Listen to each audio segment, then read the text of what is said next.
just a bit curious. What are the concerns with AstraZeneca? What the side effects are, the blood clots, and why do we have this, sir? Yeah, what is going on is that, just like every vaccine is a protein molecule in a way. Even though when you have a part of an attenuated virus or a live virus, those viruses are a collection of protein molecules. So when you put it in the system, they can cause blood clot, and that blood clot is a reaction of your whole system to the foreign body that has come in. So it is not, what would I say? It is not something that we don't know of that happens. But once it's happening in a vaccine like this that you want to give to a large population, these are people who otherwise will not die from corona. They will not have any sickness from corona, maybe. And now you're giving them something that is life-threatening to them. So it's not, you can't justify in a way. So to do this, you have to actually have that caution, and that's why the consent issue is important.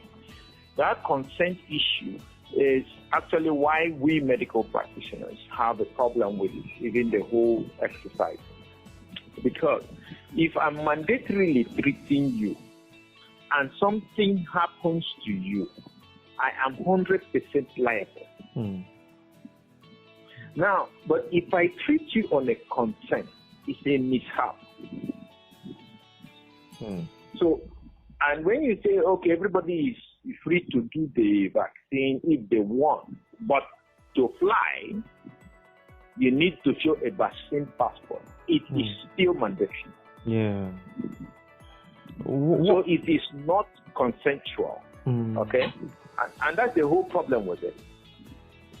So the fact that we go to the hospital, you go to the hospital, you obtain drug, but you went there by your own consent.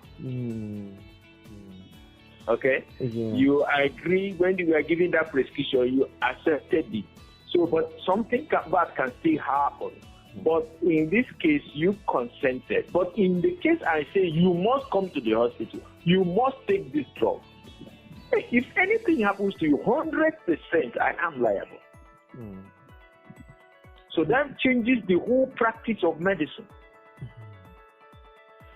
This is a fundamental problem. Yeah.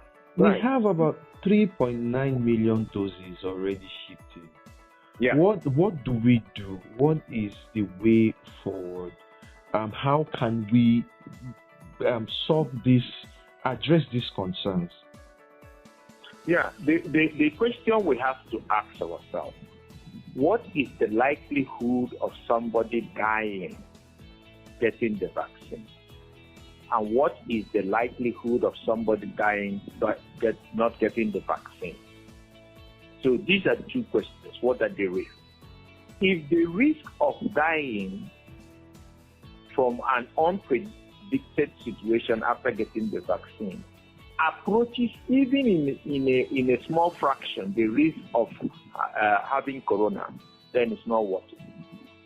And when you look at Nigeria today and look at our population and look at what has already happened, we can get through the pandemic without getting the vaccine. And we have it with very, very low level of death. In 0.00001%. So if you now start doing a vaccine that will cause death in only a small collection of people who are getting it, then the risk of the vaccine is much higher than the risk of disease. And that's where the problem is. Blood clots, sir. Blood clots. How bad is the issue of blood clots in? Yes, blood clots will cause heart attacks and strokes. It could cause blindness. It could cause kidney failure. It could cause liver failure. So it depends on where they block at any given time. Wow. So, hello? Yeah, I'm with you, sir. So it is the risk is high. And what you are trying to prevent, in fact, some of the concepts they are doing, we don't even know it in medicine. You don't achieve herd immunity in a whole population. We don't use vaccine in medicine to prevent disease in a whole population. We don't do this. Is the first time it's happening in the history of medicine. So what we use is that we use it in a target group of people. That means, let's say they say the people at Apapa are facing an infectious outbreak. Okay, we can vaccinate the people in Apapa. Okay, the reason is, if any of them is coming out of Apapa, he will die vaccine. He faces a greater risk of dying from the disease than with the vaccine. Okay, so, and if he's coming out of Apapa, he has the least likelihood of spreading the disease. We will not say, oh no, the whole people, we are going to vaccinate the whole Lagos State. From Lagos State, you have to vaccinate the whole Nigeria. When the risk posed is just in Apapa, we don't do it in medicine. So in this our case now, what are the places? Yes, the medical personnel in contact with those at risk. So these are the epicenter of those who will get the disease immediately. Well, travelers who are coming into the country, these are the people who will get the risk of disease. So you are actually looking at a very localized people, and that's the people who need the vaccine. Don't go vaccinating the whole Nigeria because it makes no sense medically. There is no justification for it, and there is no precedent for it. So, and we have been telling them, the problem is that they are watching CNN and copying every nonsense that is coming. We do not have the same conditions as the Americans. Now, the Americans can afford to vaccinate people in their community because if an adverse reaction occurs, there is an ambulance to take them within the next 10-15 minutes to a hospital. In Nigeria, how long will it take? Maybe it will never come. So the person will be dead. So you can't just look at the TV and copy any nonsense because Fauci said this or anybody said that, no matter who says that. So then that's the problem, and and we don't know where they are getting all this from because these are strange concepts to any medical practitioner.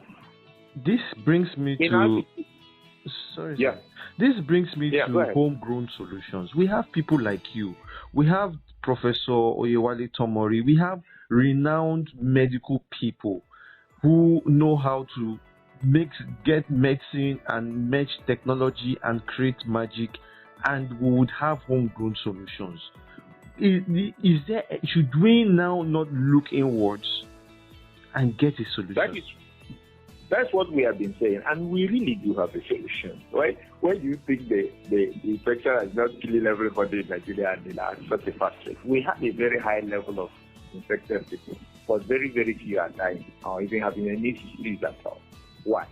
You know the secret. The more important than anything we are doing, it's just the steam inhalation the people are doing. You know what you do, steam? Just go and boil hot water, put a towel over you, and that's it. That's the magic. You know why? Why? Because there are two physical constraints that kill the virus. One is heat. Second one is humidity. Once the humidity approaches 70, the virus is tired. As far as they're in the health, and then of course 38 degrees and above, the virus is tired.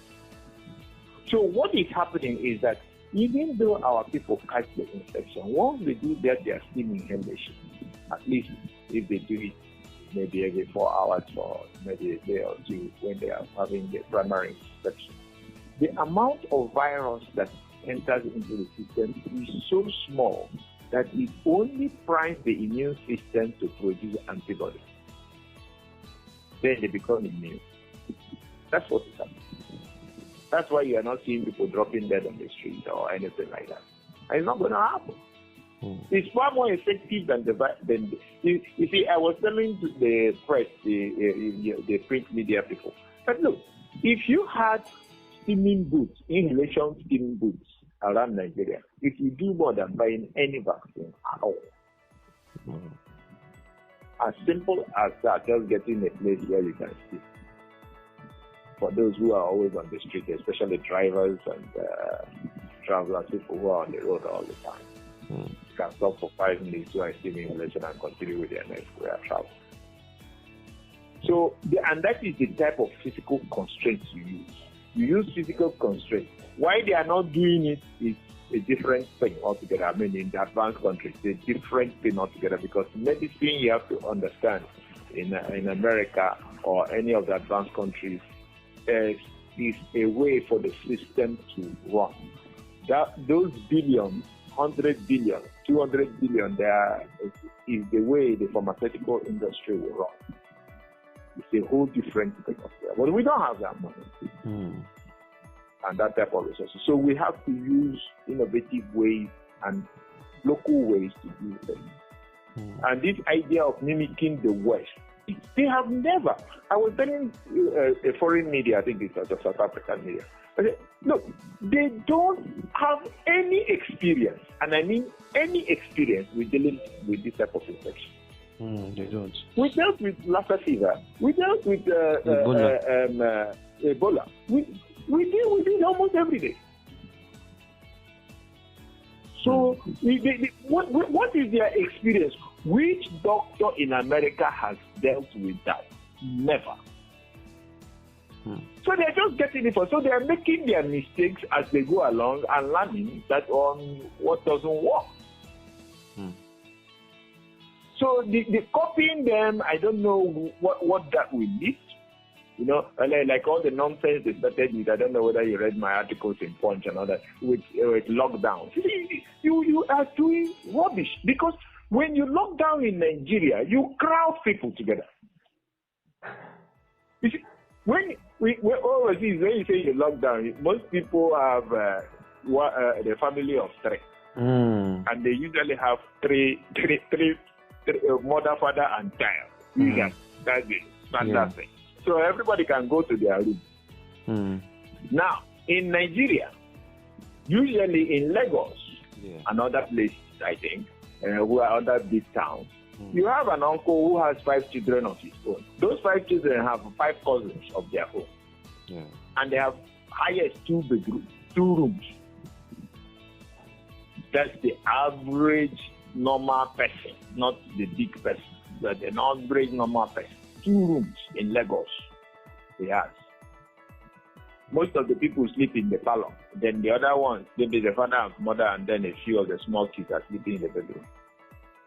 And you now go and lock down. When you lock down, those who are apprentices who used to work and sleep in their workplaces, all of them are sleeping in their uncle's place.